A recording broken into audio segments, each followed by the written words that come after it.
ំរៀនណាក់មួយទុកឲ្យពួកពូទៅការពារជាតិ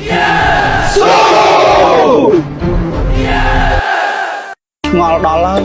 ប្រាសាទតាមន់តូចប្រាសាទតាមន់ធំប្រាសាទតាកបីសិតតែឈ្មោះខ្មែរមិនបានថៃវាថារបស់វាស្ដាប់ខ្ញុំឲ្យច្បាស់ណាស់អាចោសៀមប្រាសាទតាមន់គឺជារបស់ខ្មែរកសាងដោយដូនតារបស់ខ្មែរឲ្យតែអ្នកហ៊ានឈ្លានពានទឹកដីរបស់ខ្ញុំជីវិតជូនជាតិធាតជូនម្ដាយជីវិតជូនជាតិធាតជូនម្ដាយឲ្យតែអ្នកឈ្លានពានទឹកដីរបស់ខ្ញុំជីវិតជូនជាតិធាតជូនម្ដាយជីវិតជូនជាតិធាតជូនម្ដាយ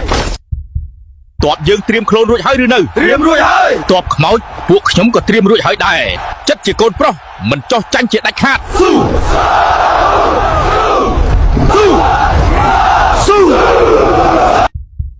ចង់និយាយថាជាតិសាសន៍ខ្ញុំសុំតែសុខសន្តិភាពទេបើនៅតែបំពេញយ៉ាងនេះអាចកំដរបាននេះបងប្អូនខ្ញុំ Sisters fight fight fight នេះបងប្អូនខ្ញុំ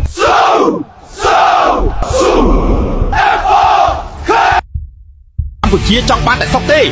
តែបើអ្នកមិនឲ្យខ្ញុំសុខទេខ្ញុំក៏មិនឲ្យអ្នកបានសុខដែរកម្ពុជាមិនចេះតែឲ្យអ្នកធ្វើតាមអំពើចិត្តអ្នកឡើយកម្ពុជាជ័យជំនះ Cambodia endure Cambodia endure Cambodia triumph Cambodia triumph សួស្ដីតើពូជសៀមជាចៅលួចទឹកដីខ្មែរមែនឬអត់កញ្ញាចាប៉ិតមិនហើយប្រូអាសៀមចៅតពូជឆ្ងល់ដល់ហើយប្រាសាទតាមន់តូចប្រាសាទតាមន់ធំប្រាសាទតាកបីសិតតែឈ្មោះខ្មែរមិនបានថៃវាថារបស់វា